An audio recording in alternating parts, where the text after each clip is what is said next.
Қайырлы күн достар, менің аты жөнім Әсем Бұхай. Мен бала тәрбиесі жөніндегі маманмын.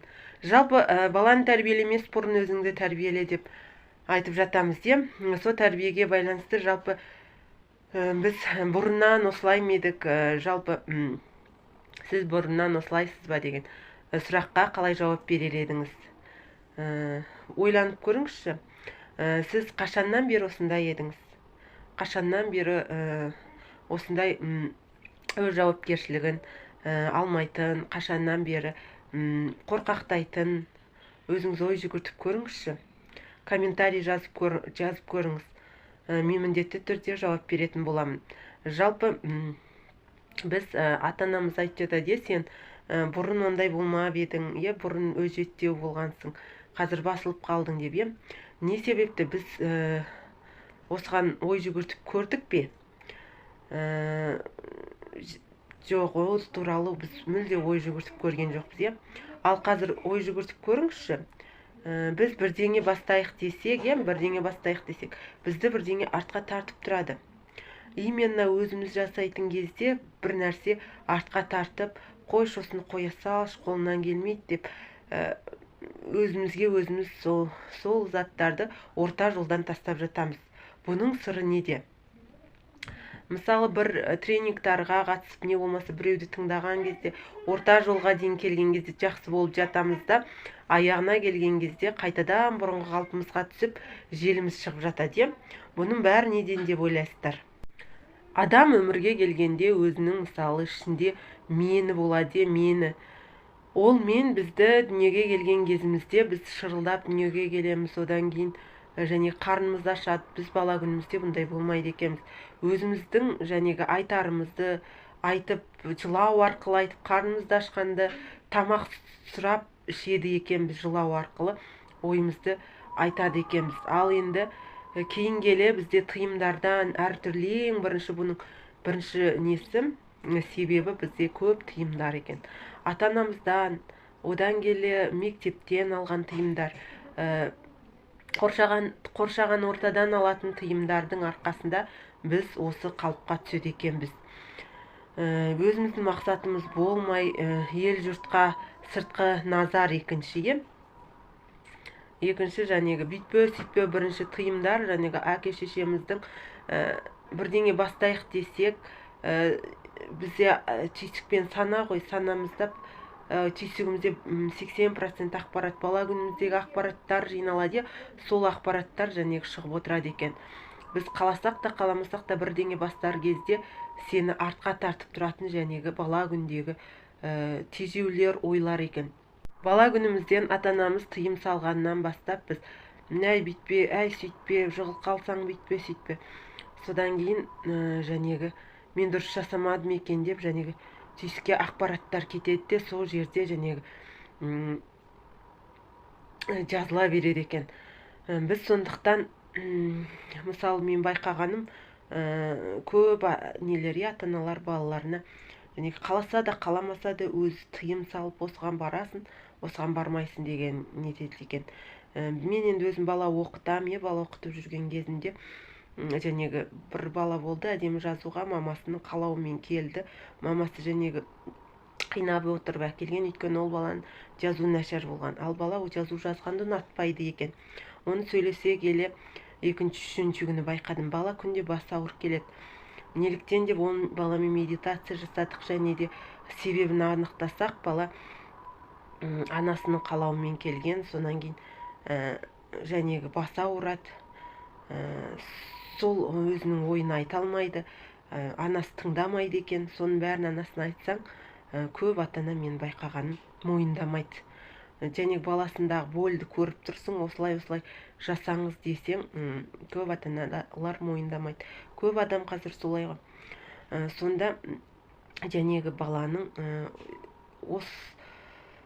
сол өзінің бағытына және бағыттап отыратын болса, және де ол бала, мысалы, ол жазуды не үшін сұрағын қоймайды, тек көріп келіп тұр. Өйткені заставить етіп тұр анасы. Сонан кейін мәжбүрлі түрде келіп отыр бала. Содан біз жұмыс жасағаннан кейін аяғындағы баланың жазуы жақсарған кезде маған хат жазғанда, ана бала сізге хат жазып әкелдім дейді. Әлгі хатты көргенде мен қатты қуандым. Сонда ой жүгіртсем, жаңағы баланың ата-анасы көңіл бөлмейді екен. Көңіл бөлу деген қалай? Көңіл бөлу деген 5-10 минут балаңмен әңгімелесіп, саған не ұнайды, не ұнамайды, жаңағы не сені жақсы көрем, не үшін беріп отыр мен саған. Мен айттым, ата-анаң сені басқа балалар өйтіп ақша төлеп ата-анасы бермейді, өйткені олардың мүмкіндігі жоқ, кейбіреудің уақыты жоқ деген сияқты. Ал сенің анаңның уақыты жоқ болса да маған әкеп беріп, саған көңіл бөліп тұр. Не үшін? Ол жақсы көргеннен деп балаға бәр жағдайды түсіндірдім. Сөйтіп баламен үлкендерше сөйлесу керек.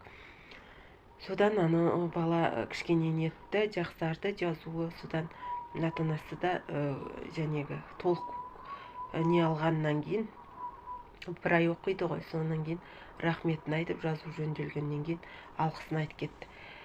Сонда мен байқағаным, адамдар өзінің қателігін мойындағысы келмейді екен. Назардың 80% ел жұртта.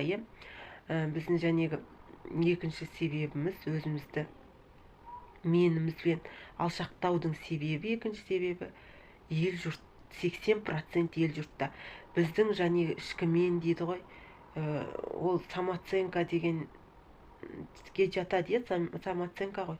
Бірақ самооценканы бізге былай үйретті бала күнімізден: өзіңді тежел қалма. Біз ана біреумен ұрсысар кезде өзіміз менімізді қолданамыз да, ал өзімізге келген кезде, өзімізге бір не бастар кезде, армандар, бір жолға, үлкен жолға бастар кезде, мақсатымызды орындар кезде біз ол менді, жәнегі менімізді қолданбайды екенбіз. Өзімізге жанымыз ашып, мен байқағаным сол менді аяқтың астына таптап, біз оны өзіміздің мақсатымызға жетер кезде жәнегі қолданбаймыз. Біреуді ұрсысқан кезде өзіңді қорға, бәлен түгелінді естіп алғаннан кейін біз ол менді ұрсысуға қолданамыз екен. Ал енді өзімізді арманымызға жетер кезде сол менді өзімізді қамшылауға, өзіңді жәнегі кінәңді байқауға, және ақ пен қараны ажыратуға біз ол менді қолданбаймыз. Қазір адамдар бәрі білімде, бәрі интернет бар, білімді алып жатыр, кітаптар бар, қаншам, бірақ ақ пен қараны ажырата алмайды. Неге? Өйткені олардың разум дейді ғой, солар істемейді. Өйткені оның мені дұрыс қалыптаспаған.